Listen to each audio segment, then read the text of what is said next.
आप सभी का ग्लोबल कॉर्पोरेशन हाउस में बहुत बहुत स्वागत है, अभिनंदन है, अभिवादन है। आज दूर बैठे भी कई सारे भाई बहन हमारे साथ जुड़े हैं, उन सभी को भी बहुत बहुत वेलकम।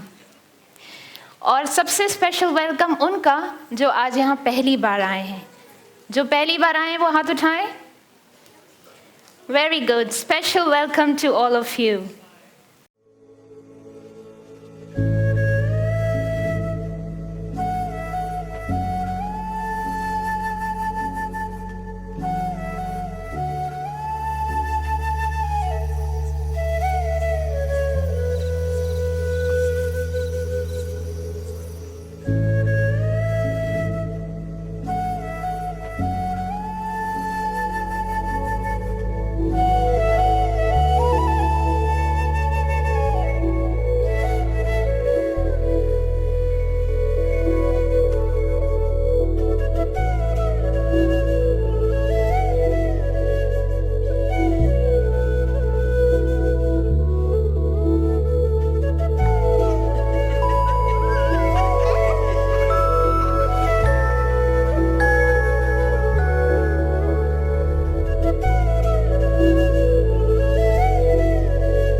एक ऐसा अनोखा सारथी आएगा। तो अनोखा सारथी ऐसा जिसने अनेक रूप अपनाया, कभी गोविंद बनकर रिश्तों को प्रेम से जगाया, नंदलाला ऐसा जो मुरली की धुन से सबको नचाया, तो कभी वासुदेव बनकर ज्ञान के पासों से शकुनी को हराया, और माधव बनकर जीवन का नया दृष्टिकोण बताया। नया दृष्टिकोण, Krishna Janmashtami, a new perspective, आज का हमारा टॉपिक।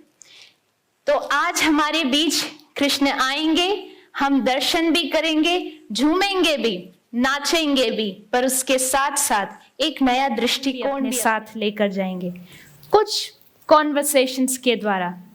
कॉन्वर्सेशंस हमारी लाइफ में बहुत मायने रखते हैं। कुछ कॉन्वर्सेशंस ऐसे होते हैं जो हमारी जिंदगी को बदल देते हैं। कृष्ण के भी वाणियों में हमने कई ऐसे प्रेरणादायक बोल देखे, सुने हैं। तो आज भी हम कुछ ऐसे वार्तालाप, कुछ ऐसे इंसाइटफुल डायलॉग सुनेंगे जो आपके हृदय को टच करेगा, पर उसके साथ साथ उसका आध्यात्मिक रहस्य भी समझेंगे।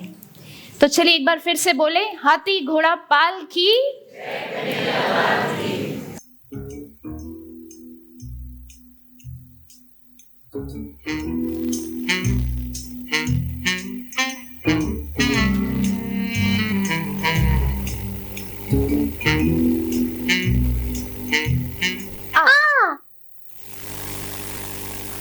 अच्छा, यहाँ है रे तू कान्हा। अरे गोपी, तुम यहाँ इतने अंधेरे में, तुम यहाँ क्या कर रही हो?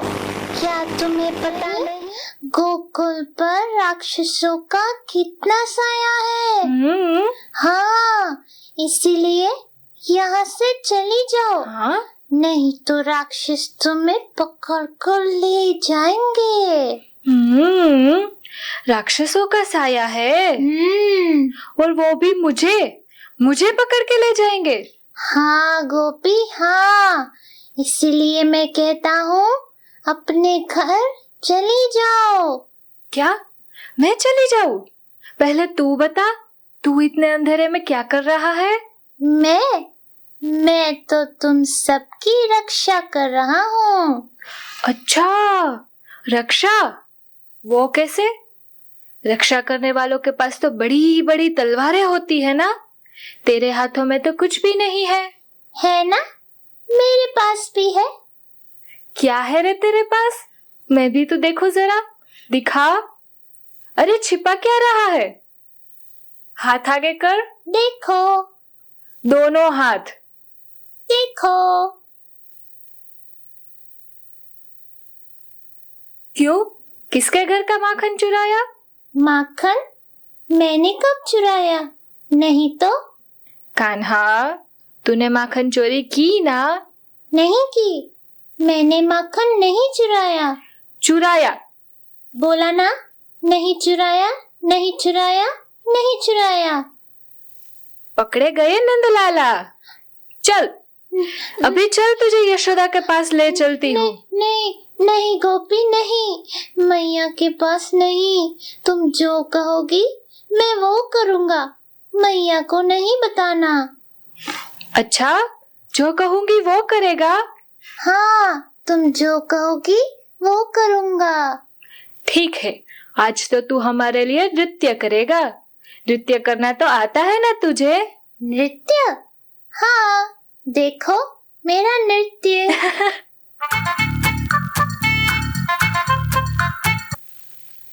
चल नटखट, बस अब बहुत हुआ। वैसे भी अंधेरा हो चुका है, अब तू सो जा। सो जाऊं? लोरी के बिना मुझे नींद नहीं आती गोपी। लोरी के बिना नींद नहीं आती? ठीक है, मैं सुनाती हूँ। हाँ। कान्हा सो जा जरा, कान्हा सो जा जरा, कान्हा सो जा जरा, कान्हा सो जा जरा।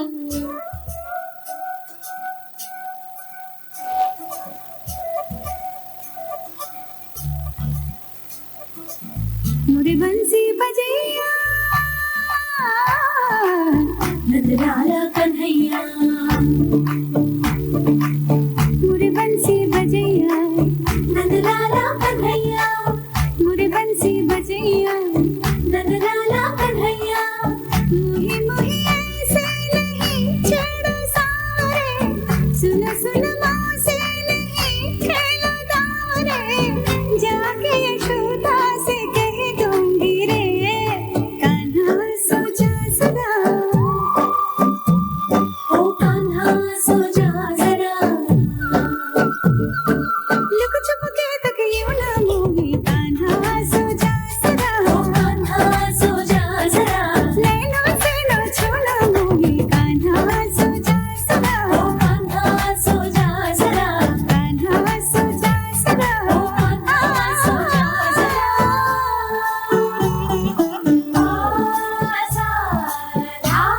रे सा नि ध प म ग रे प म ग रे सा, म प सा नि ध प ग म रे म धा प ग म रे गा धा, ग म नि धा प म ग रे सा नि ध ग रे सा नि ध, ग स ग स रे ग रे सा नि ध, सा ग म रे धा ग म रे सा सा सा सा सा सा सा सा सा सा सा सा रे ग म ध रे सा। गोपियों के पीछे फिर तुम इस दिन पलझे, थक गए पाँव तेरे, सांस जरा ले ले, रुक जा कान्हा थम जा, मान भी जा पगले।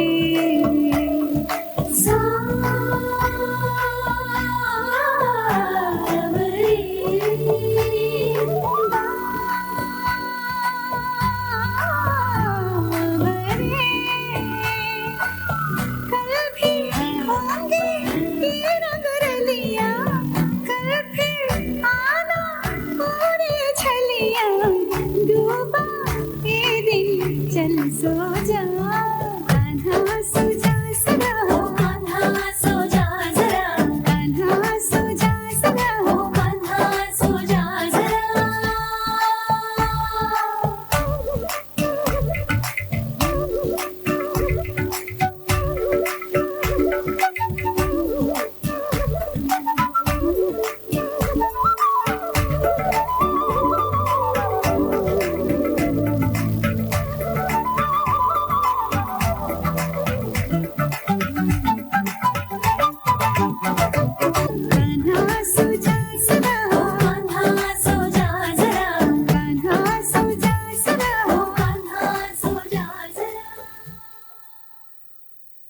कान्हा, कान्हा, कान्हा कहाँ है? कान्हा, ये क्या कर रहा है? सारा दिन माखन माखन माखन परेशान कर रखा है। गोकुल की सभी गोपियां पता है क्या कहती हैं? सबके घर की तू मटकी फोड़ता है, माखन चुराता है। बस हो चुका, चल अब मेरे साथ चल। आज तो मैं तुझे इस ओखली से बांध के ही रहूंगी। यही तेरा दंड है। देखो तो आज तुझे कौन बचाता है? मैया, मैया, बिल्कुल चुप, सीधा होकर खड़ा रहे। अरे पेट क्यों फुला रहा है? ठीक से खड़ा रहे। आज तो मैं तुझे बांध कर ही रहूंगी। हंसता है? रुक। अरे हर बार ये 2 उंगली की कमी क्यों पड़ जाती है? हे प्रभु, ये कैसा चमत्कार है? कितनी भी लंबी रस्सी बांधती हूँ, हर बार 2 उंगली छोटी रह जाती है। मैं तो थक चुकी हूँ। अब तू मैया से खेल खेलेगा? मैं तो हार गई रे। मैया, मैं बांधूं? हाँ, ले बांध। देखो, मैं बन गया।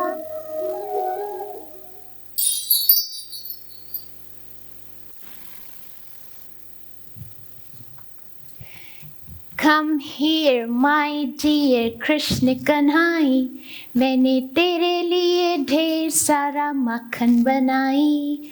दूध, दही, बटर, मिश्री सब कुछ बनाई। Come to our house, तुझे इनसे मिलाऊं। तो हमने कृष्ण कन्हैया को मक्खन खाते भी देखा और यशोदा की प्यारी डांट भी खाते देखा। परंतु हर एक कहानी के पीछे कुछ ना कुछ मॉरल वैल्यू होती है, कोई शिक्षा होती है। तो इन सभी शिक्षाओं को, इन सभी रहस्यों को स्पष्ट करने के लिए आज हमारे बीच हमारी प्यारी दीदी हैं, आदरणीय सुदेश दीदी जी, जो कि 65 सालों से राजयोग का अभ्यास भी कर रहे हैं। राजयोग टीचर हैं, पर उसके साथ साथ यूरोपियन डायरेक्टर भी हैं। और उनकी अद्भुत कला कहें या ज्ञान की गहराई, जिस प्रकार से, जिस रमणीकता से वो हम सभी को ज्ञान में डुबा देते हैं, वो वाकई में अद्भुत है।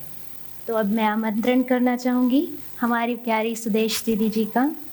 और सबसे महत्वपूर्ण बात तो ये, जो हम सभी अनुभव करते हैं, कि दीदी साक्षात प्रेम की मूर्ति है। तो लेट्स वेलकम सुदेश दीदी ऑन स्टेज।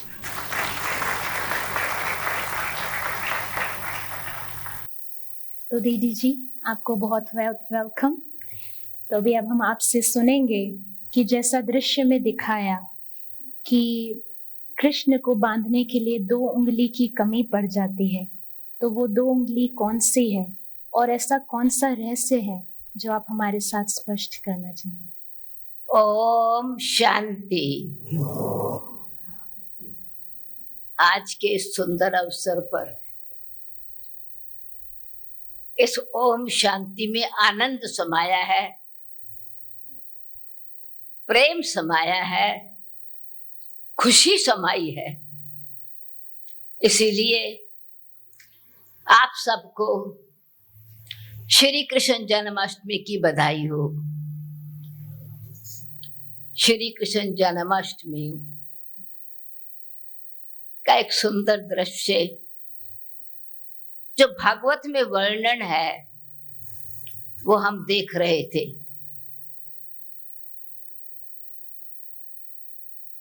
उसमें भी श्री कृष्ण के 2 दृश्य देखे एक्चुअली। माखन चोर और यशोदा मैया का आश्चर्य का दृश्य।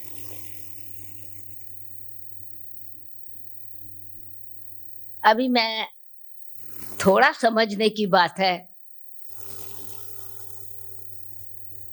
कि श्री कृष्ण जिनकी हम इतनी महिमा करते हैं। क्या बात थी, कौन सी दो चीजें थी जिसके कारण वो 2 उंगली रस्सी छोटे पड़ जाती थी हर समय।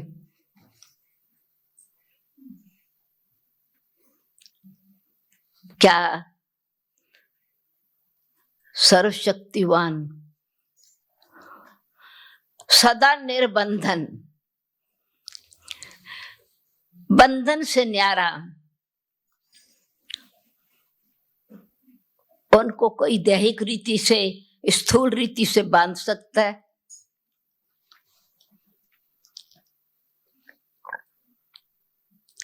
बंधन मुक्त करने वाला, जिनको हम मुक्तेश्वर कहते हैं,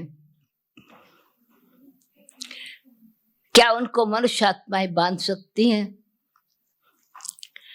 एक हिसाब से यस, पर रियलिटी में नो। क्यों? यस क्यों कहा? कि प्रेम के बंधन में भगवान को बांधा जा सकता है। स्नेह की डोरी बड़ी मजबूत होती है, निश्चय की शक्ति की गांठ बड़ी पक्की होती है, परंतु सच्चा स्नेह चाहिए, स्वार्थ वाला स्नेह नहीं, आशाओं वाला स्नेह नहीं, विनाशी प्राप्तियों वाला स्नेह नहीं। क्योंकि पहले स्नेह तो है, प्यार तो है, पर पहले वस्तु से प्यार है। मुझे चाहिए क्या? यशोदा जी को क्या चाहिए था? सारे गोकुल वाले क्या कह रहे हैं, ये मक्खन चुरा लेता है, मेरा नाम बदनाम हो रहा है, हमारे कुल की शान जा रही है। क्या चाहिए था? मान और शान चाहिए था।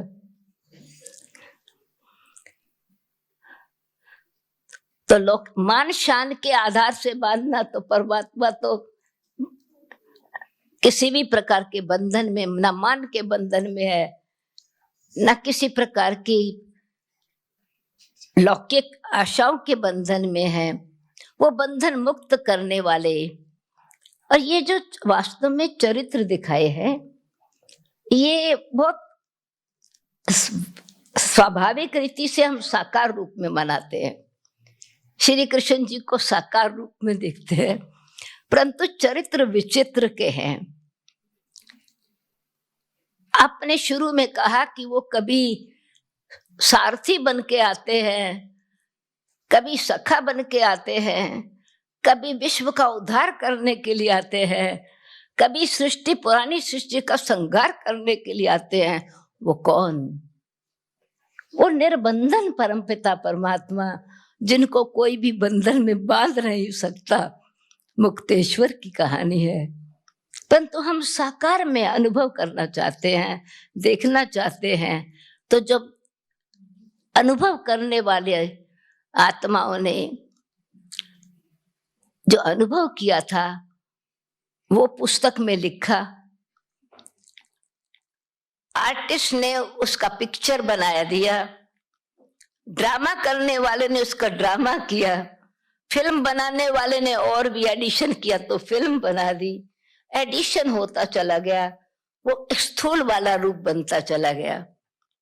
पर वास्तव में ये बहुत सूक्ष्म बात है। अब परमपिता परमात्मा कहते हैं, मैं किसी भी बंधन में नहीं बंधता हूं, कि मैं निराकार हूं, निर्विकार हूं। और निराकार निर्विकार निरअहंकारी है, उनको अहंकार का बंधन नहीं बांध सकता। सत्कार और प्यार का बंधन बांध सकता है। इसीलिए वास्तव में यह स्नेह, सहयोग, निश्चय, त्याग और तपस्या वाली बात है। तो परमात्मा बंधन में बनता भी है, परंतु नहीं भी बनता है। दूसरी बात है श्री कृष्ण जी के मक्खन की। अभी आप सबको जो वो जो चित्र देखते ही जब मक्खन चुरा रहे होते हैं, तो माखन चुराने की आप जो बहनें हैं खास करके या गोप हैं, थोड़ा मन में किनके मन में ये भाव होता है, काश मैं भी उस समय होती जिस समय ये गोप गोपियां श्री कृष्ण जी के साथ मक्खन चुराती थी, कितना अच्छा होता। ऐसा किसके मन में आता है? जिनको आता है वो हाथ उठाए, काश हम भी वो होते। अच्छा, बराबर आप भी होते उस समय। अच्छा, भला मक्खन चुराते तो कौन सा मक्खन चुराते थे? आप चोरी करना सीखेंगे, वो चोरी करना सिखाएंगे। कौन सा मक्खन था वो? नंद बाबा के घर में इतनी गौएं, 9 लाख गौएं जिसके घर में हो, और हर ब्राह्मण परिवार में जिसको जितने बच्चे हैं उतने गौएं दान की हों, और उनका बेटा मक्खन चुराए। क्या घर में मक्खन खाने को नहीं डायरेक्ट नहीं मिलता था क्या? माखन का मतलब है सार, यानी सृष्टि की सार। दूध मटकी भरी हुई हो, उसका मक्खन इतना सा निकले, गोला बन जाएगा।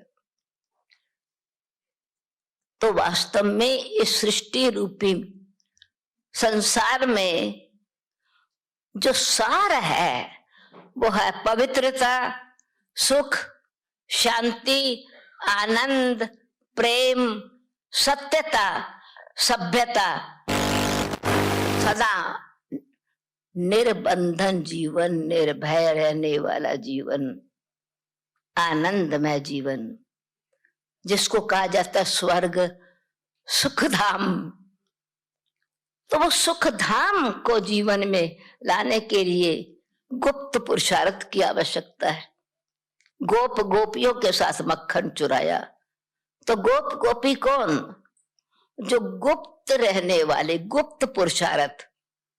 जितना जितना हम अंतर्मुखी होते जाते हैं, हम दूसरों के गुणों को, परमात्म शक्तियों को अंतर्मुखता की मटकी से रहते जाते हैं। चुप, शो नहीं, शो करने वाली आत्माएं कभी गुणवान नहीं बनती हैं। महिमा पाने के लिए व्यवहार अच्छा है, वो वास्तव में हृदय का प्यार नहीं है।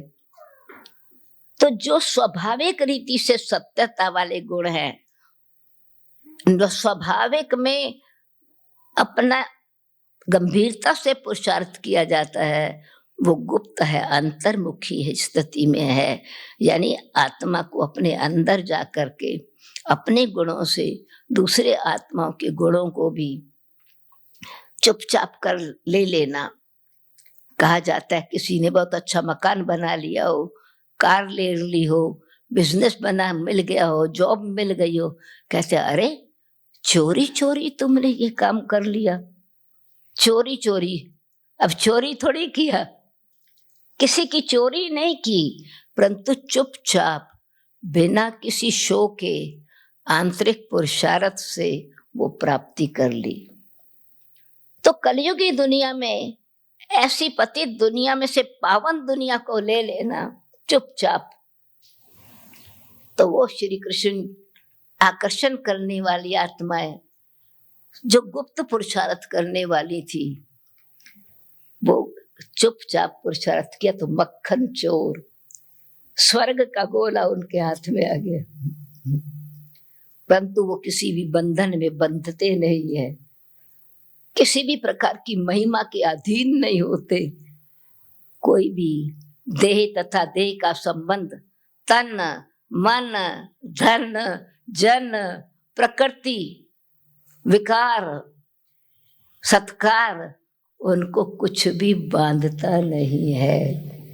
वो निर्बंधन रहते, उनको यश सदा मिलता है, उनका यश सदा उदय रहता है, तो यशोदा उनको बांध नहीं सकती। ओम शांति। बहुत सुंदर बताया दीदी ने, कई बातों को स्पष्ट किया। मैं तो माखन माना क्या, जो कि सार है, जो हमारे गुण है, सच्चाई है, पवित्रता है, शक्ति है, शांति है, प्रेम है, और कृष्ण जिनको बांध नहीं सकते हैं, राइट।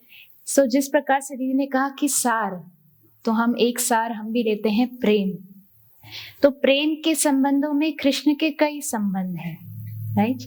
कभी हम राधे कृष्ण के बीच में प्रेम देखते हैं, सुदामा के बीच और कृष्ण के बीच भी देखते हैं। पर एक प्रेम ऐसा है जिसमें बहुत गहरी मित्रता छुपी है, शिक्षाओं भरी मित्रता, जहां सखी सखी कहकर कृष्ण ने कितने भी दुख हो, कितनी भी आपत्ति हो, हमेशा रक्षा की शक्ति दी। तो कौन है वो सखी? वो सखी है द्रौपदी। तो चलिए अब हम देखते हैं कि द्रौपदी को प्रश्नों को किस प्रकार कृष्ण ने उत्तर दिए। आइए देखें।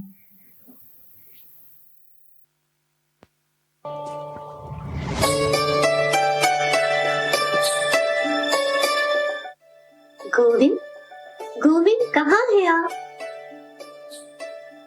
ये क्या, आज गोविंद पतंग बना रहे हैं? कितने सुंदर है ये पतंग।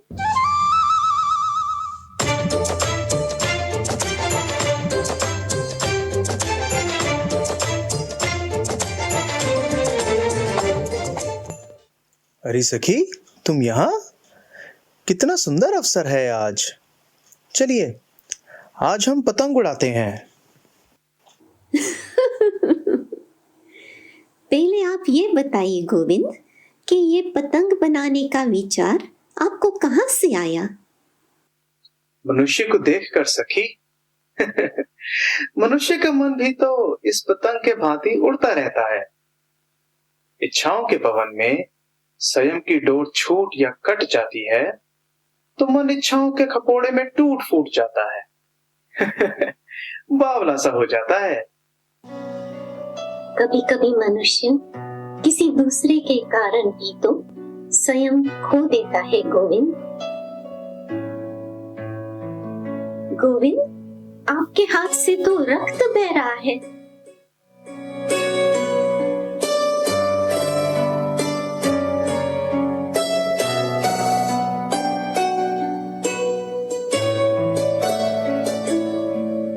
डोर जब तक पतंग को अंकुश में रखती है पीड़ा नहीं होती, किंतु जब पतंग डोर को खींचती है तो ऐसे हथेली कट जाती है।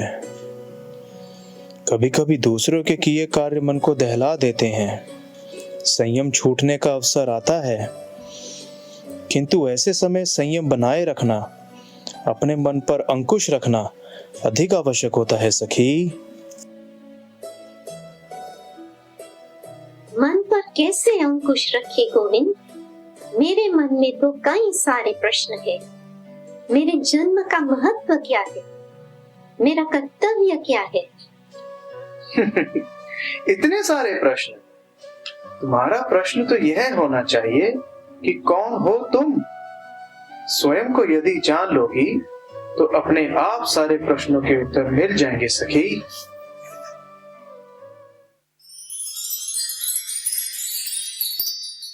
इस दृश्य में हमने देखा द्रौपदी का कृष्ण के प्रति प्रेम, खैर की भावना, पर उसके साथ साथ उनके मन में एक बहुत बड़ा प्रश्न भी था, राइट, कि मेरे जन्म का महत्व क्या है, मेरा कर्तव्य क्या है। तो कृष्ण ने कहा कि यदि स्वयं को जान लोगी तो सारे प्रश्नों के उत्तर मिल जाएंगे। तो वास्तव में ये प्रश्न सिर्फ द्रौपदी का नहीं है, ये प्रश्न हम सभी का है, राइट। हम सभी को कभी ना कभी ये प्रश्न उठता है ना कि मैं कौन हूँ, मेरा क्या ड्यूटी है, मुझे क्या करना है। तो दीदी जी आपसे निवेदन करते हुए आप स्पष्ट करें कि हम जिस प्रकार से द्रौपदी ने प्रश्न पूछा तो उसका उत्तर, उसका मीनिंग क्या होगा।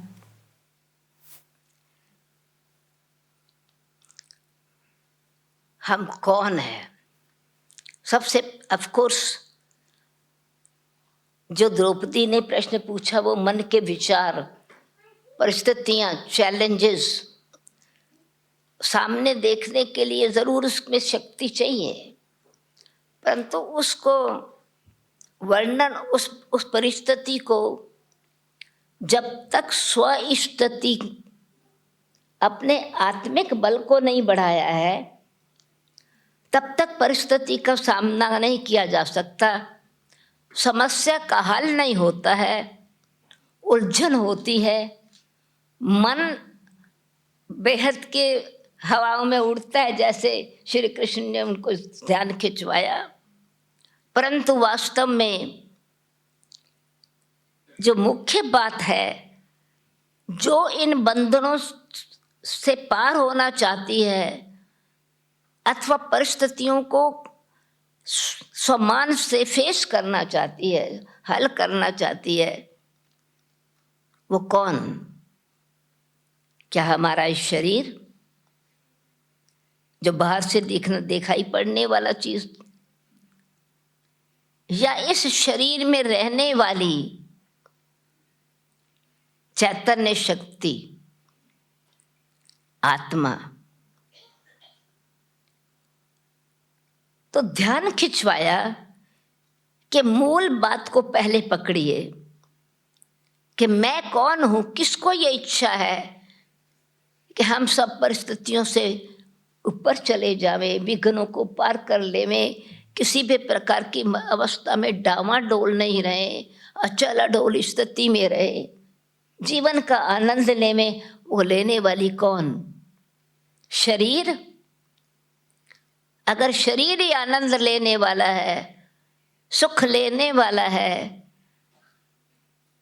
तो शरीर तो हमारे पास, वो चैतन्य शक्ति अपना शरीर छोड़ करके चली गई। शरीर की तो वैल्यू हमने रखी नहीं।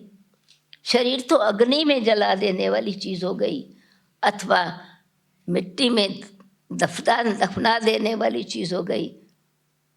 कौन आनंद ले रहा था? कौन सुख अनुभव कर रहा था? कौन सुख और दुख की लहरों में से गुजर रहा था? वो चैतन्य आत्मा। तो पहले ये समझना है, ये मेरा मेरा कहने वाला कौन? मेरी ये परिस्थिति है, मेरा ये विचार है, मेरी ये भावना है, मेरा ये लक्ष्य है, मैं ये चाहता हूं, मैं ये कर सकता हूं। वो मैं कौन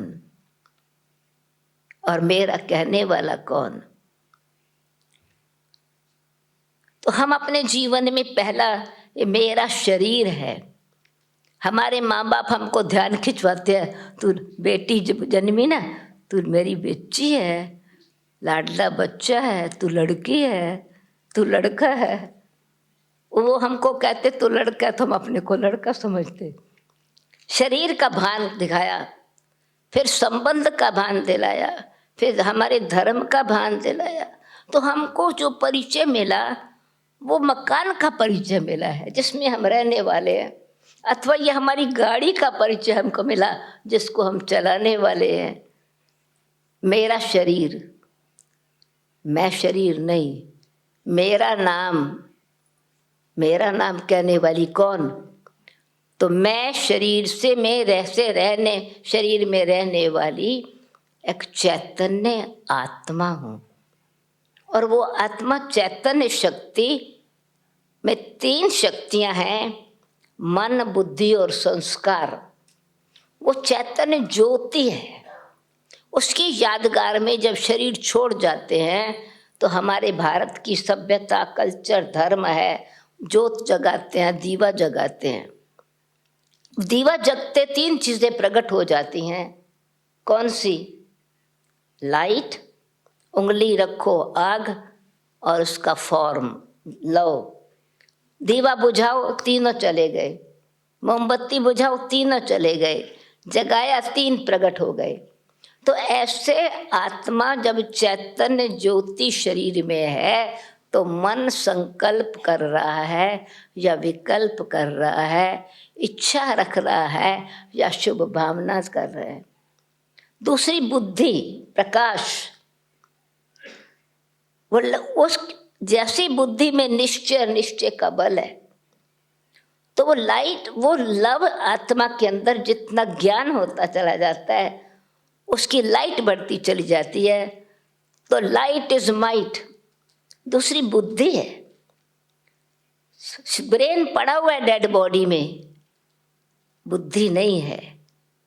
हार्ट पड़ा है डेड बॉडी में, मन नहीं है। शरीर कर्म इंद्रियां पड़ी हुई है। बहुत अच्छा था व्यक्ति, बड़ा विशाल था, बहन इतनी अच्छी थी, बड़ी मीठी थी, बड़ी धारणा वाली थी, सहन शक्ति, कौन? बॉडी तो पड़ी है। विचार करने वाला, व्यवहार करने वाला, व्यापार करने वाली आत्मा वो चली गई, संस्कार लेके गई। तो ये मन, बुद्धि, संस्कार तीनों आत्मा की शक्तियां हैं। वो लाइट है, वो माइट है, वो चैतन्य सितारे की तरह है। तो जैसे सितारे में चमक होती है, ऐसे आत्मा में ज्ञान, शांति, प्रेम, पवित्रता और आनंद से सत्यता की शक्ति है। तो आत्मा सच्चिदानंद की संतान चैतन्य आत्मा है जो भ्रकुटी के बीच में निवास करती है। इसलिए जब हम सोचते हैं ना, लेट मी थिंक, ये नहीं कहते let me think, oh I remember. फौरन जो है, मेरी तो समझ में नहीं आता क्या करूं, तो समझने वाली, करने वाली, व्यवहार में लाने वाली वो चैतन्य आत्मा है। और वो आत्मा परम पिता परमात्मा की संतान है। तो हम कौन हैं? हम शुद्ध आत्माएं हैं, इस शरीर से न्यारी हैं, शरीर के मालिक हैं, कर्म इंद्रियों के राजा हैं। इसलिए हमारे कर्म, हम आत्मा अपने समझ से जो कर्म करती हैं, व्यवहार करती हैं, वो संस्कार रूप में साथ ले जाती है। मन भी गया साथ, बुद्धि भी चली गई, डेड बॉडी रह गई। तो कभी ये नहीं कहा जाता शरीर ने आत्मा छोड़ी, आत्मा शरीर छोड़ के चली गई। कभी सुना है शरीर ने आत्मा छोड़ी? आत्मा शरीर को लेती है, आत्मा शरीर को छोड़ती है। जिसके लिए भगवान ने कहा आत्म तजे ये काया तैसे, जीर्ण वस्त्र छोड़े जैसे। ये पुराना वस्त्र की तरह आत्मा शरीर को छोड़ती है और लेती। उस शरीर के बाद शरीर के संबंध, शरीर का धर्म, शरीर की जाति, कुल, व्यवहार, परिवार चलता है। संसार शरीर में आने के बाद चलता है। ओम शांति।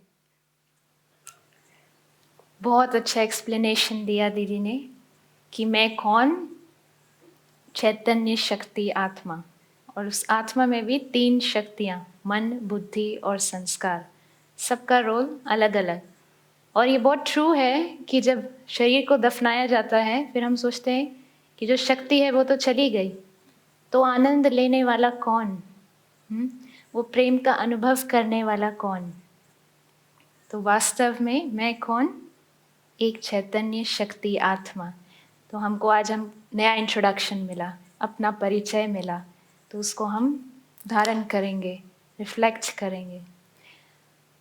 हम सभी ने कहीं ना कहीं महाभारत की कहानियाँ तो बहुत सुनी है। किस किस ने सुनी है? हाथ खड़ा करें। वाह, वेरी गुड। तो उस कहानी में हमने देखा कि कौरवों और पांडवों के बीच में युद्ध होता है, राइट? और युद्ध का एक कारण था डाइस बोर्ड गेम, पासों का खेल। तो वैसे तो हम पासों का खेल देखते हैं कौरवों और पांडवों के बीच में, जिसमें एक ऐसा अनोखा खिलाड़ी था जो अंक मांगे उसको वही मिलता था, शकुनी। एग्जैक्टली। तो इमेजिन करें यदि वही डाइस गेम, वही पासों का खेल कृष्ण और शकुनी के बीच में हो तो क्या होगा? चलिए देखते हैं।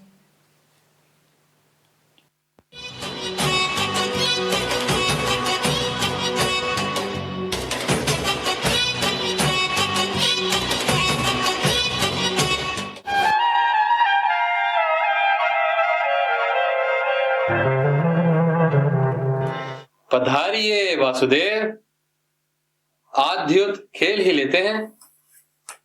दूसरों के जीवन को दांव पर लगाने का स्वभाव आज भी नहीं गया मामा श्री।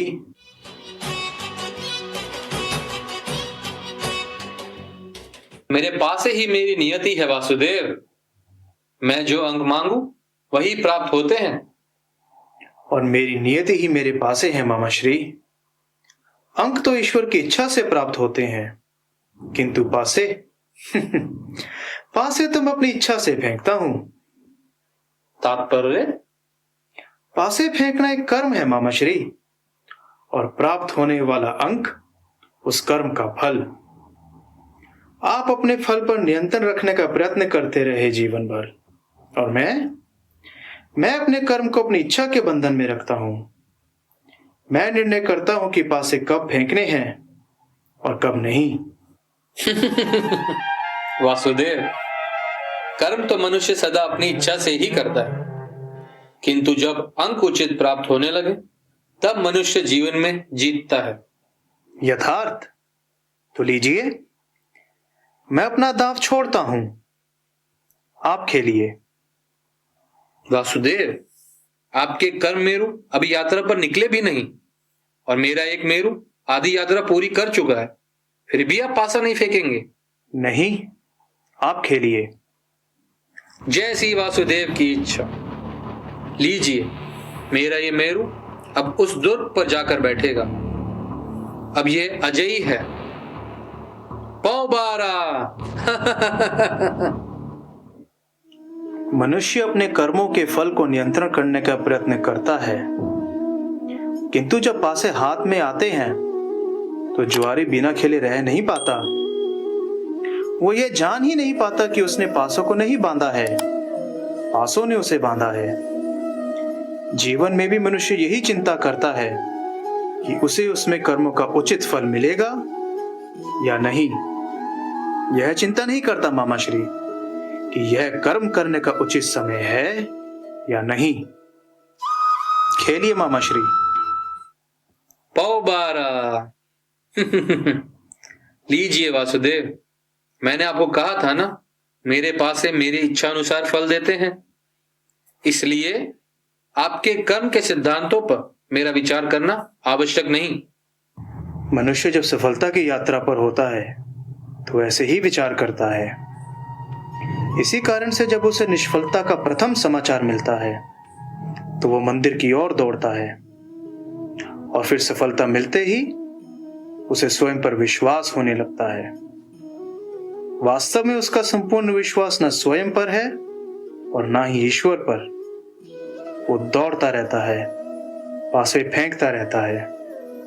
उसे लगता है कि वो जीत रहा है, किंतु जीवन कोई धूत सभा तो नहीं मामा श्री कि केवल सामने बैठा व्यक्ति ही खेल रहा हो।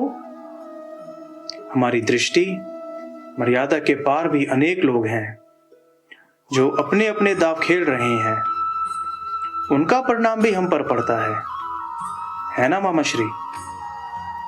इसलिए मैं परिणाम पर नहीं, कर्म पर अधिकार रखने का प्रयत्न करता हूं। जहां ना विजय का मोह हो, ना पराजय का भय, केवल जीवन जीने का आनंद हो और कुछ भी नहीं।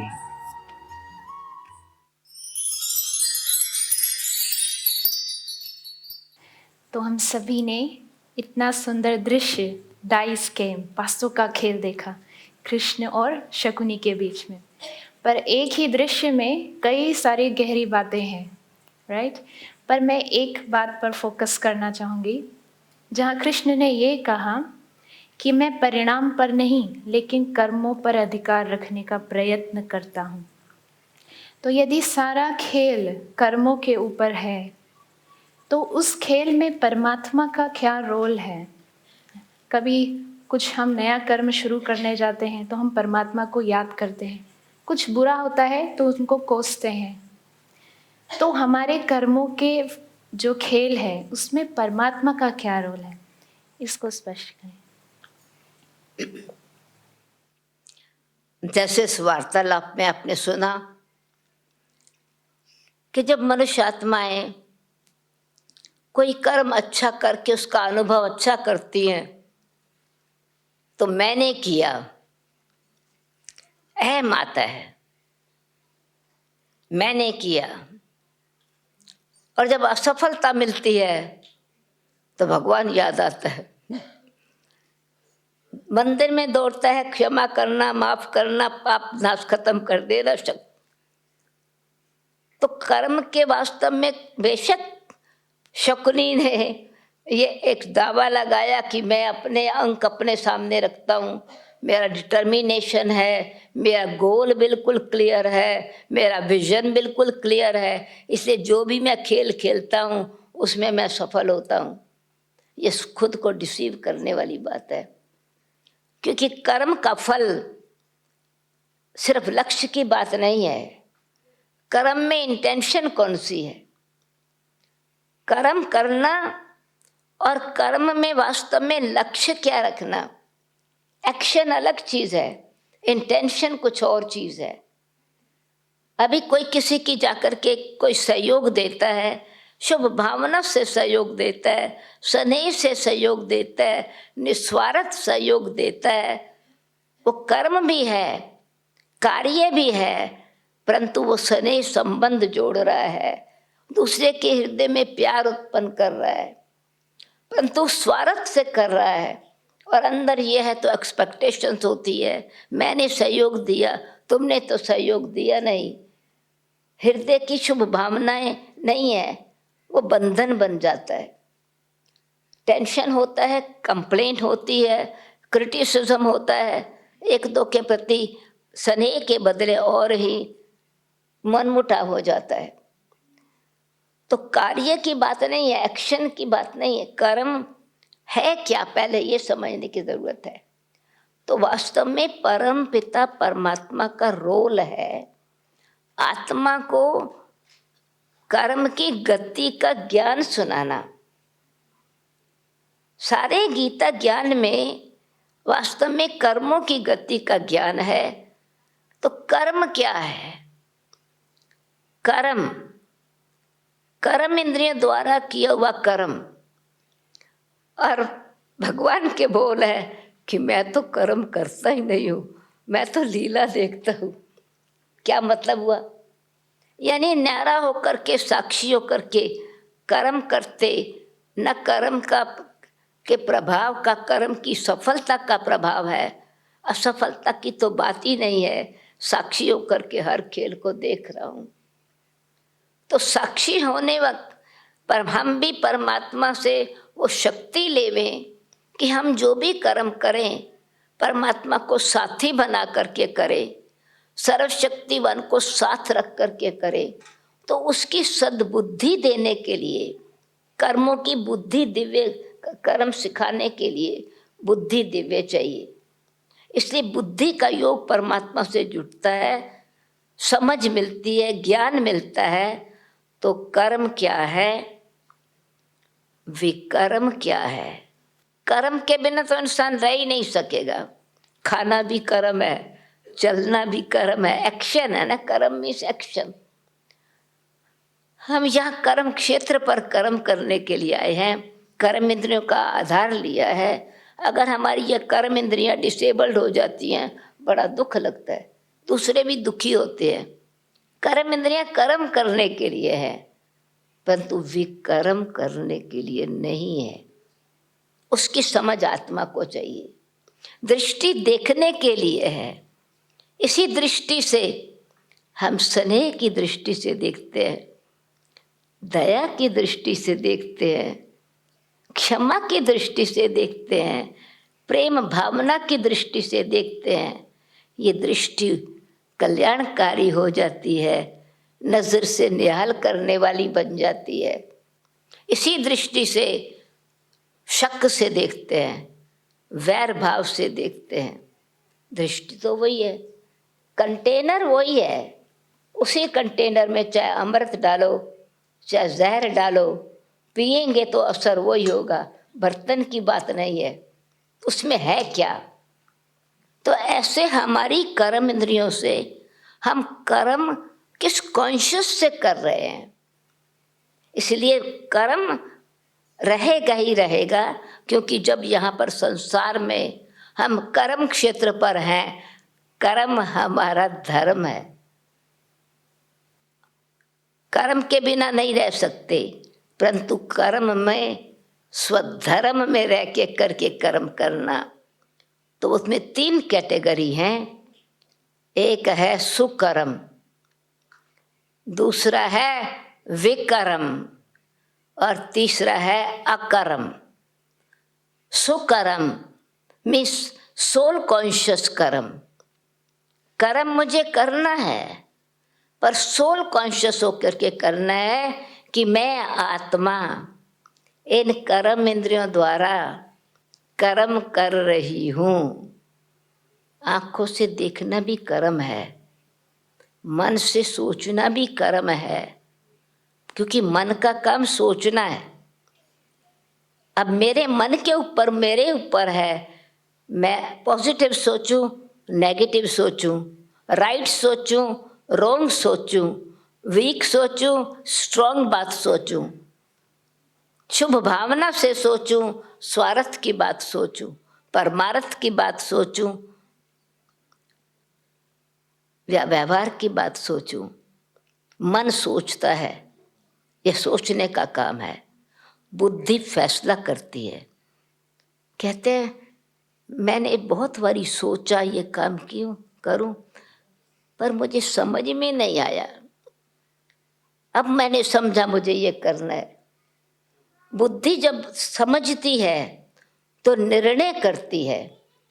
फिर वो जो कर्म है वो अगर आत्मिक स्थिति में कर्म होता है तो सुकर्म, और जब देह के भान में कर्म होता है, स्वार्थ से कर्म होता है, ईर्ष्यावश कर्म होता है, कंपटीशन से, दिखावे से कर्म होता है, उसमें एक इच्छा भर जाती है, अच्छा काम नहीं होगा उसमें।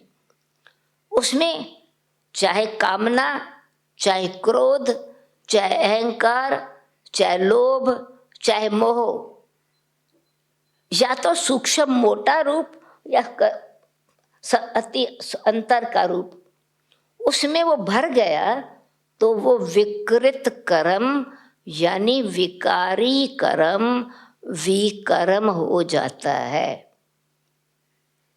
जिसको कहते हैं पाप कर्म।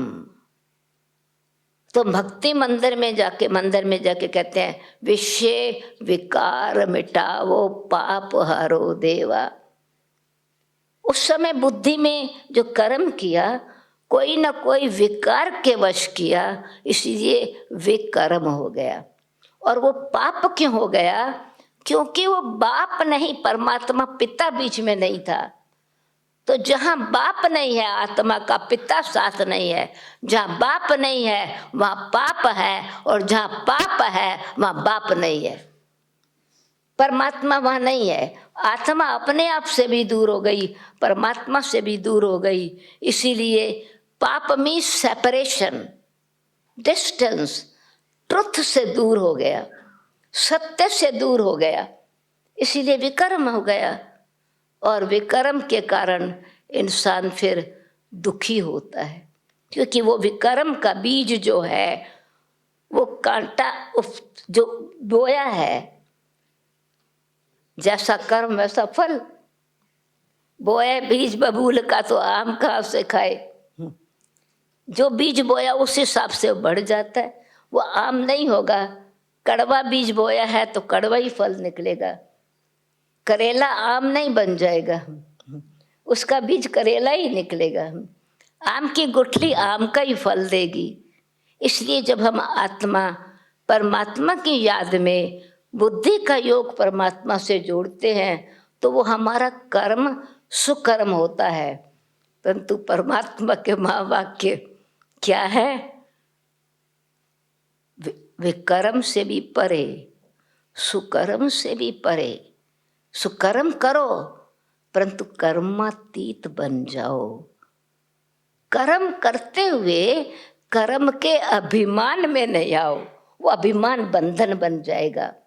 और अगर आपने श्रेष्ठ कर्म किया, कोई ने आपको स्वीकार नहीं किया, आपका तिरस्कार कर दिया, अपमान कर दिया, आपको दुख होएगा। तो कर्म करते भी कर्मातीत का मतलब, परफेक्शन का मतलब कि आपके एक्शन में परफेक्ट कर्म का मतलब है कि आपका अपने कर्म में अपने अंदर के डिफेक्ट खत्म हो जावे, free from defect and free from the effect of the defects of others.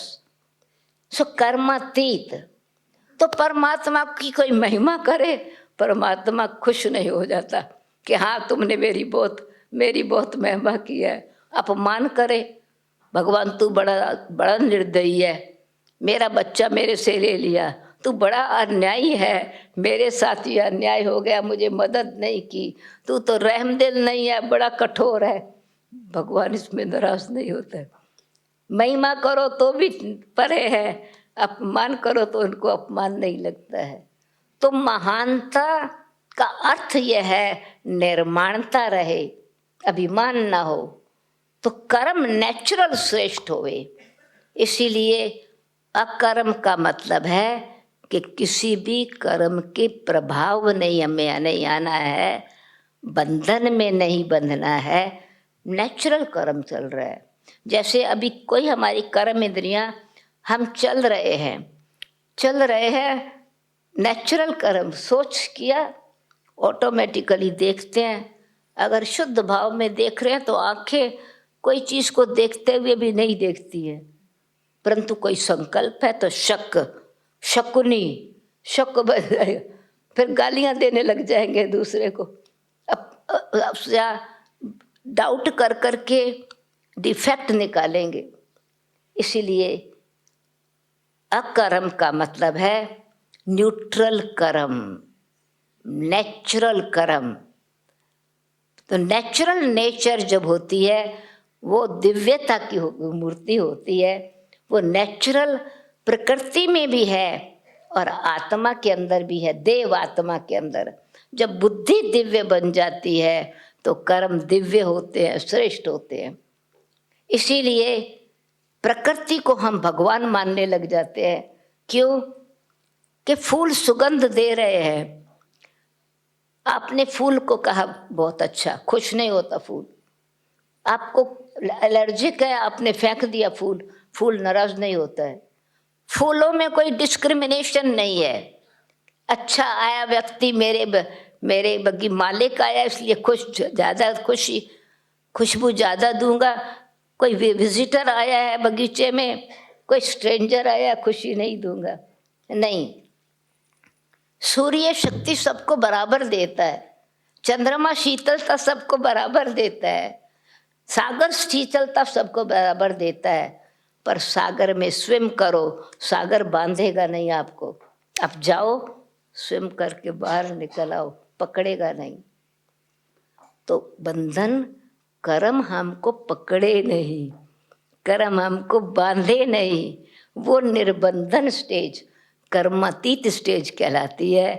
वो साक्षी दृष्टा, उसको ही कहा कि मैं तो लीला देखता हूँ, मैं कर्म नहीं करता हूँ, अकर्ता हूँ, अभोगता हूँ। इसलिए कर्मों की गति में फिर तीसरा एस्पेक्ट भी है, इंस्टेंट कर्म, शॉर्ट टर्म कर्म, लॉन्ग टर्म कर्म। इसीलिए कर्मों का खाता बनता है। बेशक शकुनी ने कहा कि मैं तो गिनती पहले अपना लक्ष्य रखता हूँ, उतना मुझे मिलता है। वो धोखे से, छल से, कपट से हमने ले लिया, परंतु वास्तव में हिसाब किताब बनता है। कर्मों की गति बड़ी गहन है। तो कोई चीज़ इंस्टेंट है, कोई शॉर्ट टर्म है, कुछ लॉन्ग टर्म है।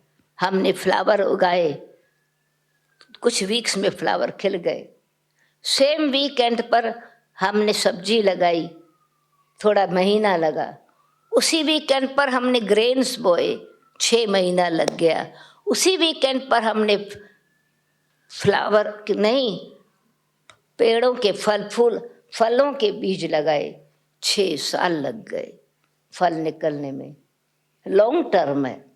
तो कोई कर्म बहुत समय के बाद फल देते हैं, कोई कर्म इंस्टेंट फल देते हैं। जब कर्मों की गति का ज्ञान होगा तो वे कर्म से फ्री होंगे और परमात्मा से संबंध होगा, वे कर्म से छूटने की शक्ति मिलेगी और श्रेष्ठ कर्म करने का दृढ़ता जीवन में आएगी।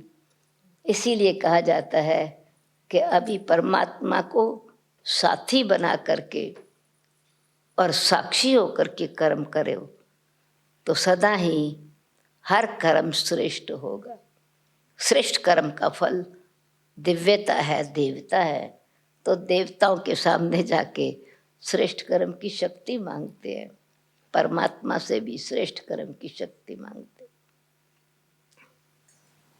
बहुत सुंदर बातें बताई दीदी ने, बहुत सारे कॉन्सेप्ट्स एक्चुअली क्लियर किए कि कर्म माना क्या, किस कॉन्शियसनेस में हम कर्म करते हैं वो मायने रखता है। हम रियली में शुभ भावना से किसी के लिए कुछ कर रहे हैं या फिर हम एक्सपेक्ट करते हैं, आशा करते हैं कि हाँ हमें भी कुछ रिटर्न मिलेगा, इसलिए हम कर्म करते हैं। और दीदी ने कहा कि जहाँ पाप है वहाँ बाप नहीं, और जहाँ बाप है वहाँ पाप नहीं। तो जब तक हम परमात्मा को अपना साथी बनाकर, साक्षी रखकर कर्म करते हैं तो वो ही श्रेष्ठ कर्म है, राइट। तो परमात्मा को साथी बनाना, एक साथी भी ऐसा था जो रथ पर सवार होकर अर्जुन को शिक्षा दी, गाइड किया। तो अनोखा सारथी ऐसा जिसने अनेक रूप अपनाया, कभी माधव बनकर अर्जुन को नया दृष्टिकोण दर्शाया। तो चलिए देखते हैं एक और सीन कृष्ण और अर्जुन के बीच।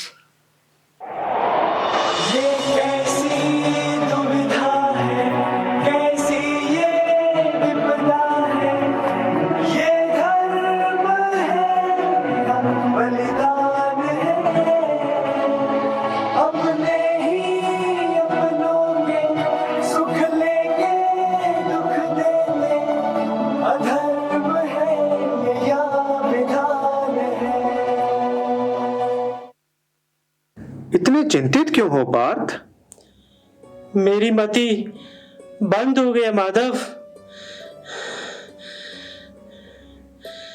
मेरे अंग अंग कांप रहे हैं। मेरे हाथों में शस्त्र उठाने की शक्ति नहीं है। मेरा गांडीव मेरे हाथों से फिसला जा रहा है माधव। मुझे केवल भयानक विनाश दिखाई दे रहा है, केवल भयानक विनाश। क्यों? किस हेतु माधव? किस हेतु? अपमान की पीड़ा, अन्याय का विचार या प्रतिशोध का संकल्प? ऐसा कोई कारण नहीं है मेरे पास, कोई भी कारण नहीं है माधव कि मैं इतने बड़े विध्वंस का स्वीकार कर सकूं। विध्वंस ही नवनिर्माण का कारण है पार्थ। तुम आज के विध्वंस से क्यों भयभीत होते हो? कल पुनः नवनिर्माण होगा, क्या यह सत्य नहीं जानते हो? युद्ध करना तुम्हारा कर्तव्य है पार्थ। शस्त्र उठाओ। कैसे शस्त्र उठाओ माधव?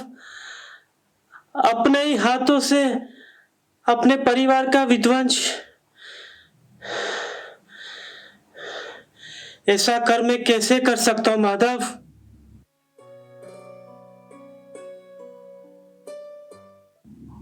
तुम्हें कर्म और कार्य के बीच भेद है, यह जानना आवश्यक है पार्थ।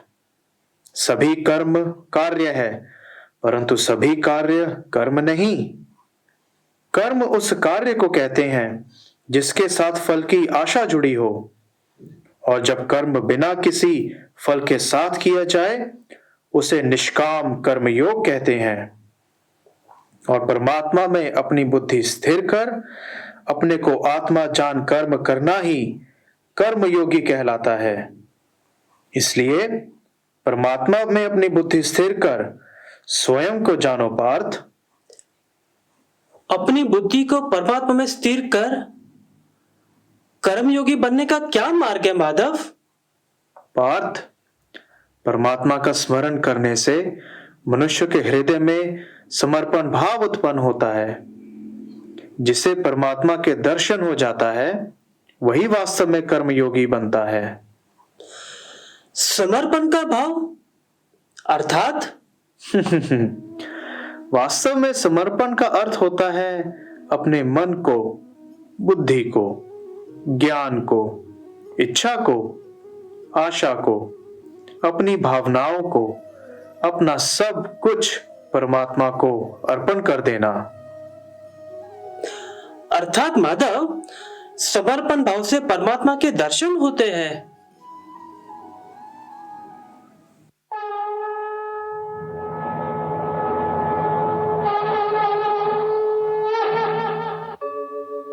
यदा यदा हि धर्मस्य ग्लानिर्भवति भारत अभ्युत्थानम् अधर्मस्य तदात्मानं सृजाम्यहम् परित्राणाय साधूनां विनाशाय च दुष्कृतां धर्म संस्थापनार्थाय संभवामि युगे युगे। हे पार्थ, मैं निराकार हूं। मुझे इन चर्म चक्षुओं द्वारा नहीं देखा जा सकता। मुझे कोटों में कोई, कोई में भी कोई पहचानता है। मैं अभोक्ता हूं, अजन्मा हूं, अकर्ता हूं। मैं अकाल मूर्त हूं।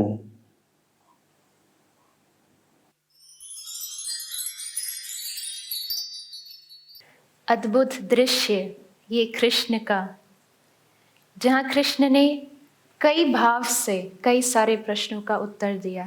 जैसे समर्पण भाव, समर्पण भाव माना अपने मन को, अपनी बुद्धि को, सब कुछ परमात्मा को अर्पण कर देना। पर कभी कभी ये क्वेश्चन मन में आता है कि जहाँ कृष्ण ने ये कहा कि मैं निराकार हूँ, मैं अजन्मा हूँ, मैं अभोक्ता हूँ, तो यदि कृष्ण का जन्म नहीं होता तो आज हम सभी यहाँ इकट्ठा नहीं होते। तो कृष्ण का जन्म था, हुआ था, और कृष्ण और ये भी कहा कि मुझे इन चर्म चक्षुओं द्वारा देखा नहीं जा सकता। पर कृष्ण को तो अर्जुन ने भी देखा, शकुनी ने भी देखा, राइट? इन सभी कॉन्वर्सेशंस में हम देखते हैं। तो वास्तव में इसका मीनिंग क्या है, और कौन है जो कहता है कि मैं अजन्मा हूँ, अभोक्ता हूँ, मुझे इन आंखों से देखा नहीं जा सकता? दीदी जी इसको स्पष्ट करें।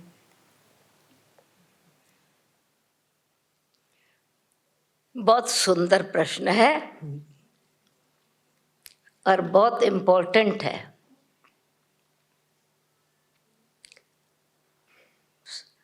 सारी गीता का ज्ञान का आधार श्रीमद् भागवत गीता का सार यही है, परमात्मा के कर्तव्य को और उनके अवतरण के गुह्य राज को समझना। गीता में ही महावाक्य है, जन्मम कर्मम च मे दिव्यम। मेरा जन्म भी और कर्म भी दिव्य और अलौकिक है। श्री कृष्ण का जन्म जो दिखाया वो साकार, जैसे बच्चा जन्म लेता है इस प्रकार से जन्म है। फिर ये गीता में है, अवजानन्ति मम मूढ़ा मानुष्यम तन आश्रितम। मैं मूढ़मती मानव, मोटी बुद्धि वाले मनुष्य, जब मैं मनुष्य तन का आधार लेता हूं तो मुझे नहीं पहचानते, और तुच्छ समझकर गालियां देते हैं। अभी वास्तव में ये 3 जीवन कहानियों का मिश्रण है। कंफ्यूजन क्यों है कि कर्तव्य किसी और का है, करन करावन हार, करवाने वाला करने वाला। अब इसमें अर्जुन श्री कृष्ण को जो कृष्ण के रूप में देखा, तो श्री कृष्ण जी को अर्जुन साकार रूप में देख रहे हैं। संबंध जोड़ने के लिए निराकार परमपिता परमात्मा को साकार रूप में आना पड़ता है।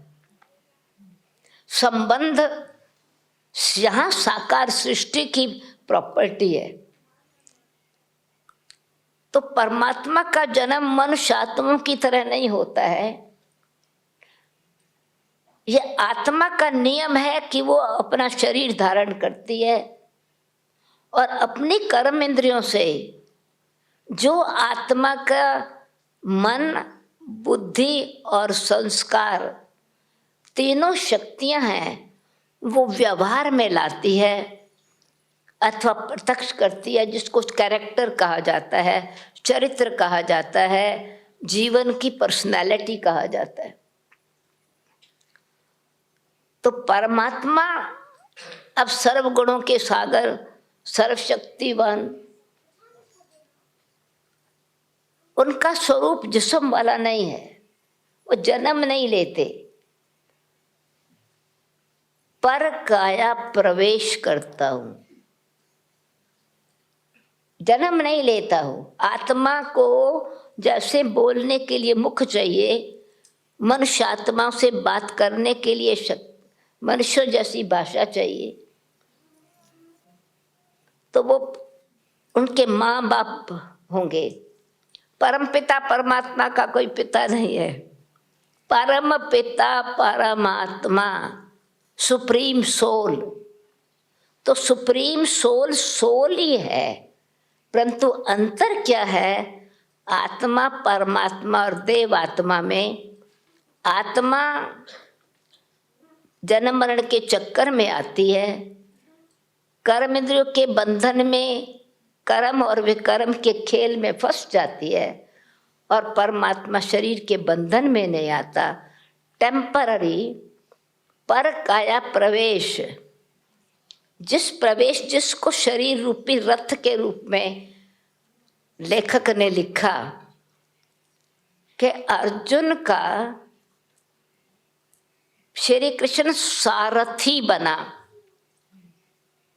अब अर्जुन आर्यजन, वो आत्मा कौन थी? आर्य धर्म, सनातन धर्म, देवी देवता धर्म की फर्स्ट आत्मा कौन थी? श्री कृष्ण पहला पत्ता श्री पृथ्वी पर आया। सागर ने देखा, भक्ति मार्ग में यादगार है कि प्रलय हो गई और सागर में पीपल के पत्ते पर श्री कृष्ण अंगूठा चूसता हुआ आ गया। कहाँ से प्रकट हुआ?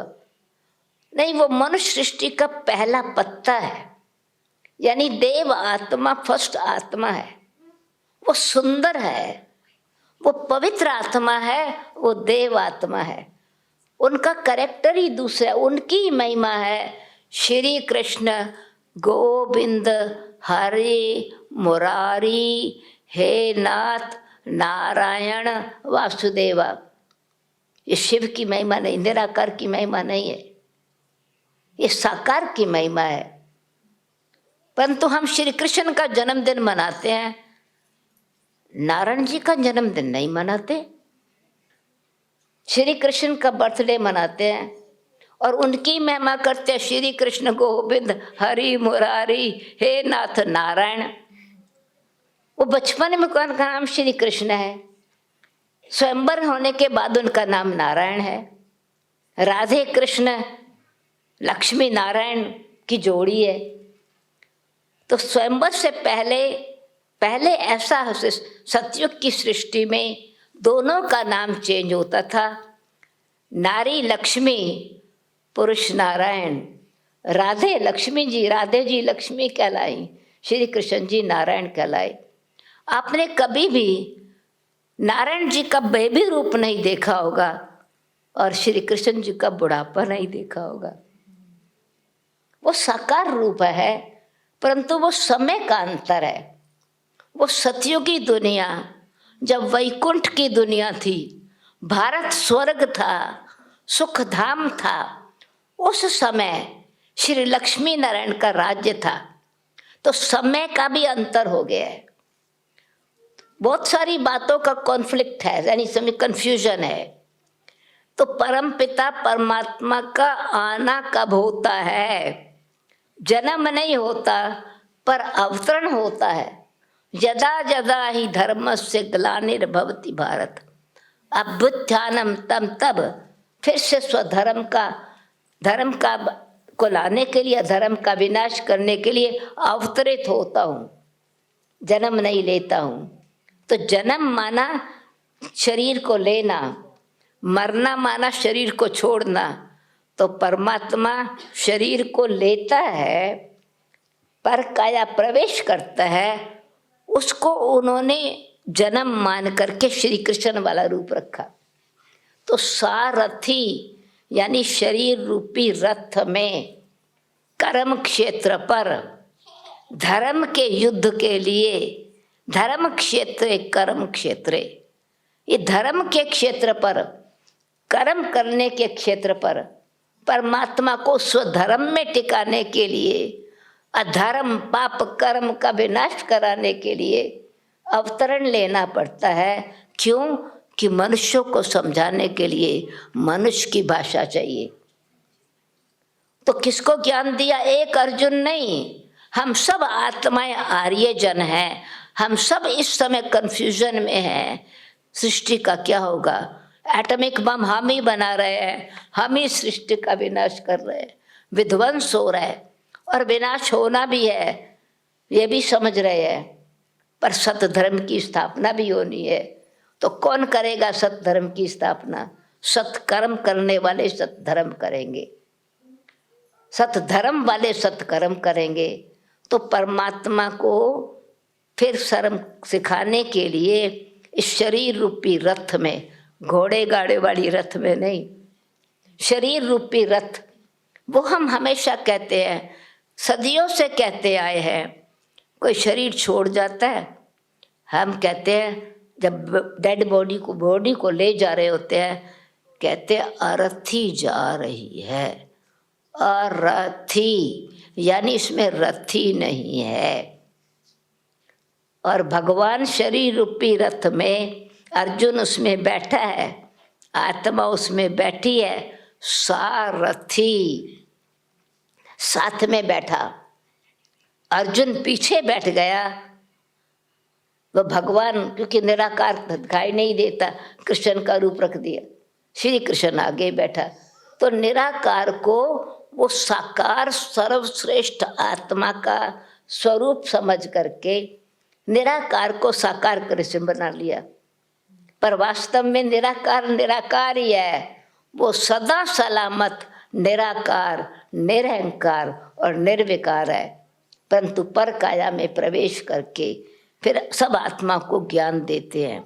तो ये ज्ञान का समय कब समय था? जब अनेक धर्म, अनेक भाषाएं, अनेक राज्य थे, वो अभी समय है। यादव कौरव पांडव तीनों सेनाएं उपस्थित थी, अब का समय है। कौरव कौन? जिनको धन का, पोजीशन का, दुर्योधन को दुर्योधन, शिशुपाल, शकुनी, युद्ध में दुष्टता की पॉलिसी, दुर्योधन, ये नाम है लक्षणों के, गुणों के। अटैचमेंट है, सिर्फ बच्चों की पालना ही जीवन है, बस यही समझ करके जीवन बिताना। शक वाला जीवन और धोखे से जीवन, दूसरों को जीतना। तो ये मनुष्यों के कैरेक्टर का नाम है, ना कि व्यक्ति विशेष का नाम। तो ये जितने भी पात्र हैं महाभारत के, वो हमारे आत्मा के, इस मनुष्य आत्मा की कैरेक्टर है। कैरेक्टर एक्टर है। एक्टर महाभारत में मनुष्य रूप में दिखाए हैं। तो ये आध्यात्मिक भाषा है कि निराकार परमपिता परमात्मा फिर साकार में आकर के ज्ञान देते हैं, साधारण तन में प्रवेश करके। तो सामने तो शरीर दिखाई पड़ रहा है ना, इसलिए मनुष्य आत्माएं साधारण रूप देख करके पहचानती नहीं है। तो परम पिता परमात्मा की महिमा ही अलग है, वो बीज रूप है। हे अर्जुन, अपना परिचय परमात्मा देते हैं, मैं बीज रूप हूँ। ये मनुष्य सृष्टि, ये 15 अध्याय का पहला श्लोक है गीता जी का, कि मनुष्य सृष्टि उल्टा वृक्ष है और मैं इसका बीज रूप हूँ। यानी मैं रचता ऊपर हूँ, मनुष्य सृष्टि नीचे है। और मनुष्य सृष्टि में पहले पहले आदि सनातन देवी देवता धर्म था। एक धर्म, एक राज, एक भाषा थी। वो सत धर्म, सनातन धर्म, सुख की दुनिया थी, पैराडाइज था, वैकुंठ था, बहिष्ठ और अर्थ था, हेवन ऑन दिस अर्थ, आकाश में नहीं। यही भारत भूमि स्वर्ग भूमि कहलाती थी। यहाँ श्री लक्ष्मी नारायण का राज था। यही तना फिर ब्रांचेस, सब ब्रांचेस निकलती हैं। जब विकर्म करना शुरू करते हैं, देह के अभिमान में आ जाते हैं, विस्मृत हो जाते हैं, ज्ञान भूलना शुरू हो जाता है, तो अनेक धर्म आना शुरू होते हैं। इस्लाम धर्म आया, बुद्ध धर्म आया, क्रिश्चियन धर्म आया, संन्यास धर्म आया, सिख धर्म आया, ब्रांचेस, सब ब्रांचेस आना शुरू हो गई। कॉन्फ्लिक्ट होने लगा। एक ही धर्म में अनेक शाखाएं आपस में लड़ रही हैं। ऐसे समय पर परमात्मा का आना होता है। तो ये सृष्टि चक्र की कहानी है। इसलिए परमात्मा को पहचानने के लिए उनका नाम, उनका रूप जिस्म वाला रूप नहीं है, क्योंकि जिस्म है ही नहीं। God is light, God is not father और one religion. Shri Krishna is not the father of all religion. भारतवासी of course, but God is God. God is one, and that's incorporeal, supreme Father, supreme soul. He's ever soul, ever light, ever powerful, ever blissful. Sat, Chit, Anand, ever truth, ever living, ever blissful. So the incorporeal, निराकार, ज्योति स्वरूप, तो उनका नाम benevolent being, God.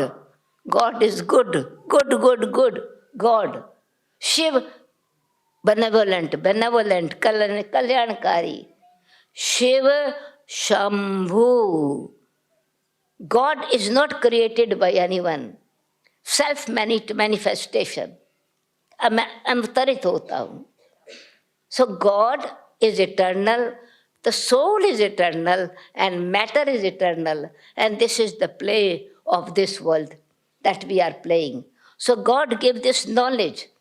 तो परमात्मा आकर के knowledge देते हैं, तो उनका कर्तव्य है नॉलेज देने का। एंड वो नॉलेज भक्ति मार्ग में गीता ज्ञान की यादगार में है। तो एक्चुअली गीता का ज्ञान देने वाला इनकॉर्पोरियल गॉड है, परंतु हम सामने कोई साकार वार्तालाप में, कम्युनिकेशन में समझने के लिए श्री कृष्ण का रूप है। इसलिए अर्जुन पहचान नहीं सका, और जब अंत में विराट स्वरूप देखा तब समझा कि मैंने तो आपको साकार रूप में ही देखा। तो साकार इंसान परमात्मा नहीं है। हमने महात्मा जी को भगवान समझ लिया, गुरुदेव को भगवान समझ लिया, कृष्ण जी को भी भगवान समझ लिया, हनुमान जी को भी भगवान समझ लिया, सबको भगवान। भाग्यवान है वो, ईश्वर इच्छा पूरी करने वाला, भगवान भाग्य बनाने वाला, पर परमात्मा की महिमा पतितों को पावन करने वाला। तो परमात्मा का नाम, रूप, गुण, कर्तव्य, जन्मम कर्मम समय दिव्यम, मेरे दोनों चीजें अलौकिक है, डिवाइन है। कर्म मनुष्यों जैसा नहीं है, कर्म बांधने वाला नहीं है। मेरा कर्म कर्म बंधन छुड़ाने का है, डिवाइन एक्शन है। और वो है नॉलेज दे करके आत्मा को अज्ञान अंधकार से मुक्त करना। तो वो समय अब है जबकि दोनों मौजूद हैं। पोजीशन चाहिए, धन चाहिए, संपत्ति चाहिए। अर्जुन को क्या चाहिए था? Only one God, and one God has the all power, all powers, and that's why in the whole Gita ज्ञान में क्या है? योग लगाओ, मेरे साथ योग लगाओ, मेरे साथ संबंध जोड़ो। हर चैप्टर में लास्ट का वर्ड है ज्ञान योग, भक्ति योग, वैराग्य योग, संन्यास योग। योग का मतलब हठ कर्म इंद्रिया नहीं, योग माना संयोग, मेरे साथ संबंध जोड़ो। तो परमात्मा अपने साथ संबंध जुड़ाने के लिए टेम्पररी पर काया में प्रवेश करते हैं, जन्म नहीं लेते। इसीलिए मनुष्य आत्माएं नहीं समझ सकती। तो जब ज्ञान मिला अर्जुन को तब समझ में आए पहचान। तो ज्ञान इज लाइट, लाइट इज फिर might, that might helps us to fight with what? Not with human being. conquer yourself, become self-sovereign, fight what the vices are inside, and that is the battlefield. And all of us are on this battlefield, and we have to become conqueror. Then this world will become the world of happiness, and the globe of butter will come in the hand of not only one Krishna, but the souls who are pure, divine, incognito effort makers, and yoga with the Supreme Being. That is the soul of the Gita.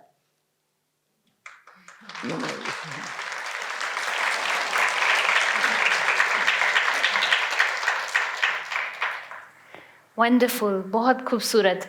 तो जैसे शुरू में कहा था ना कि दीदी हमको ज्ञान के डेप्थ में ले जाएंगे, रियली में परमात्मा का परिचय, ever blissful, ever loveful, pure, perfect.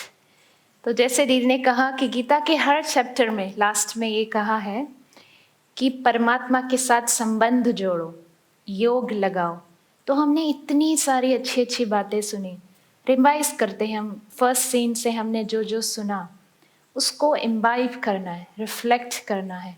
परमात्मा का परिचय मिला, कौन है वो? क्या वो मनुष्य है या निराकार, सुप्रीम, एवर ब्लिसफुल? वो सारथी कौन है? तो अभी हम कुछ मिनट मेडिटेशन करेंगे और उस मेडिटेशन के द्वारा दीदी ने जो बातें हमको बताई, आज जो हमने इस सेशन में सुना, उसको रिफ्लेक्ट करना है, समझना है, अंदर लेना है।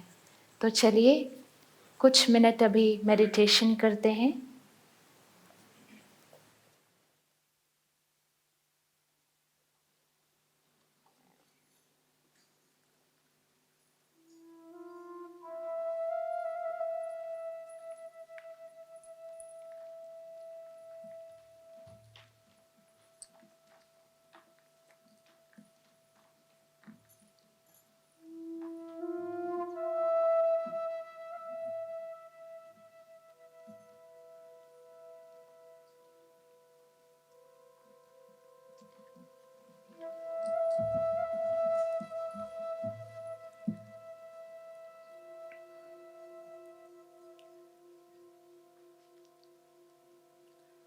ओम Shanti. Om I M.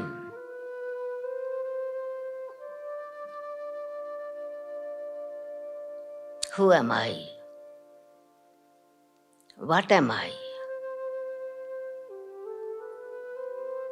Where do I exist in this body?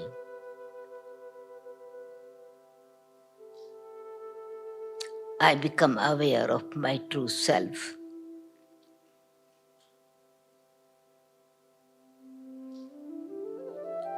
I am a soul.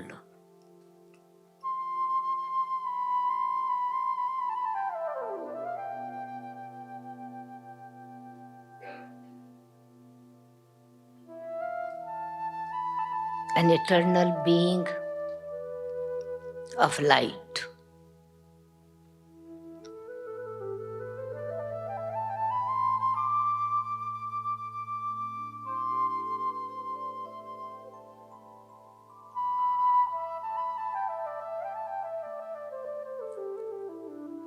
I have taken this physical costume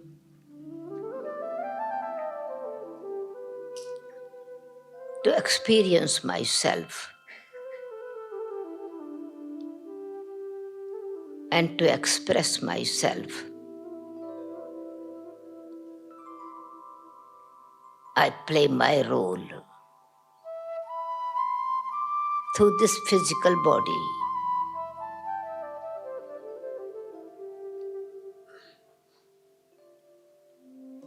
I am not this body.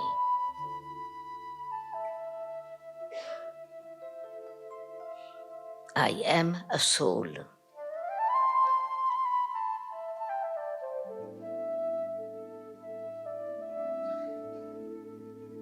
A thinking being, pure mind.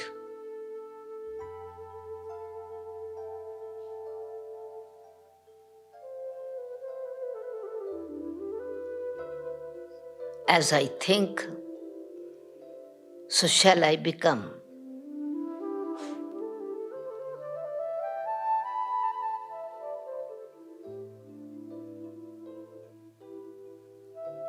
I think of peace.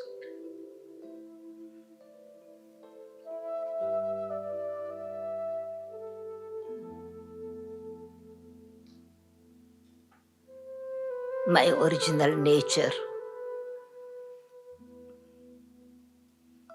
my religion, Swadharma,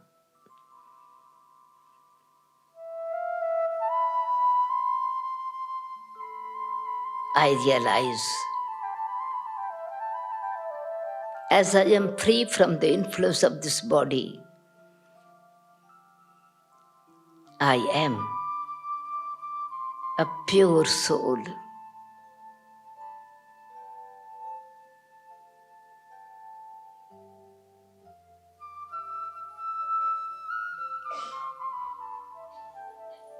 Purity consists peace.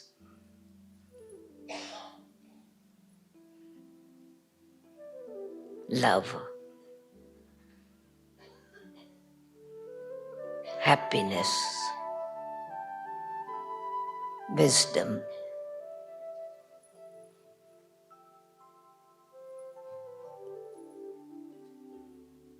I am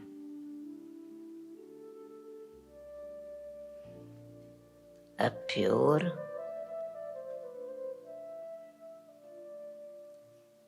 and peaceful soul, seated in the center of my forehead.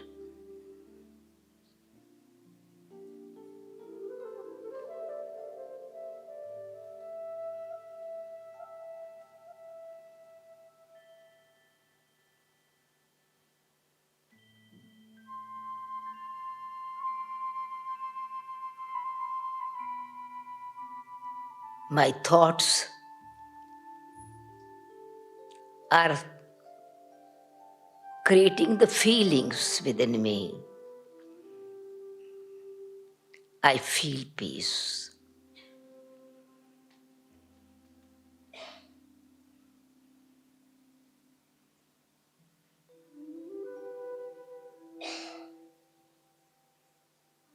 I realize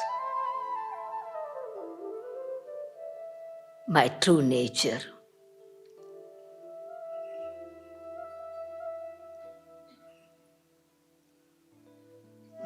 mind is like a cool and calm lake.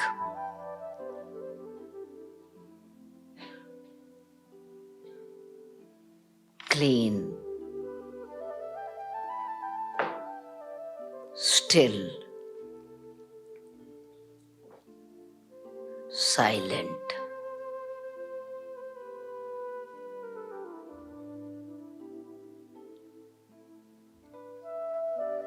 Peaceful.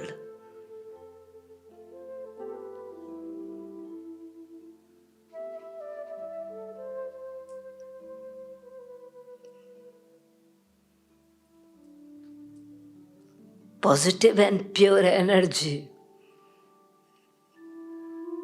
creates ripples in my mind. In this lake,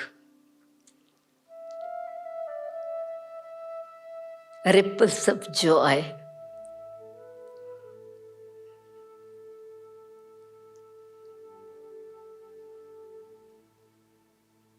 I enjoy this beautiful moment.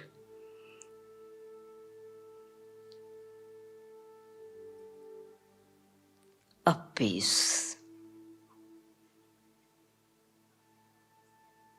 I dive deep.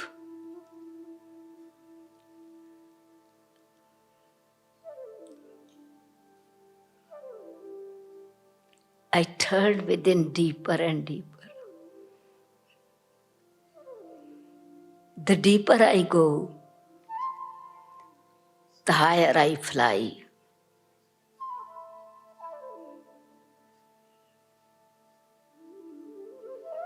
Light, free.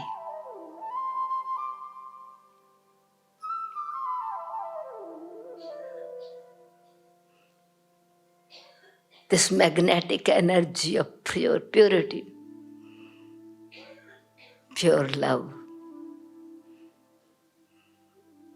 connects me with the Supreme Being, the Supreme Soul.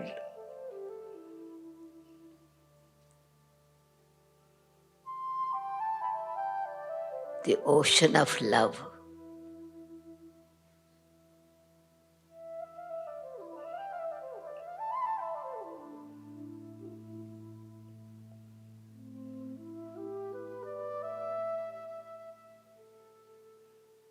Pure love, selfless love, benevolent love.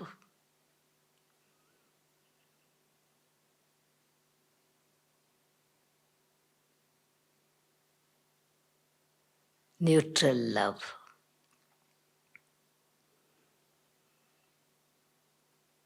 Eternal love.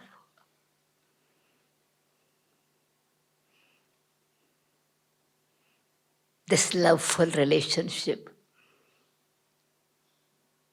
is yoga, belonging to the Supreme Being.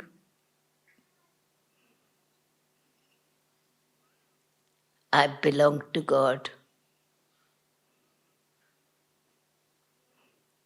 God belongs to me.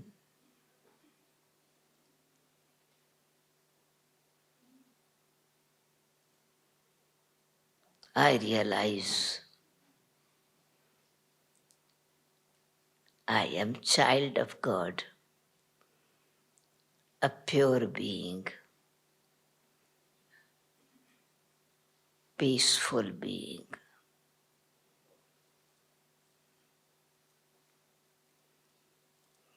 Blissful.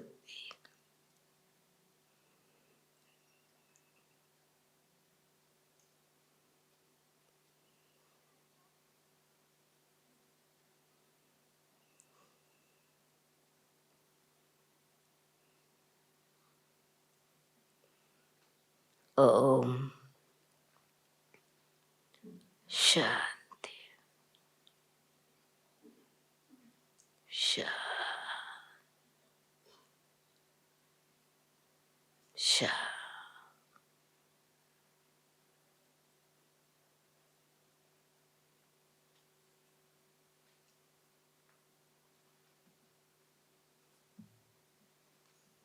Thank you.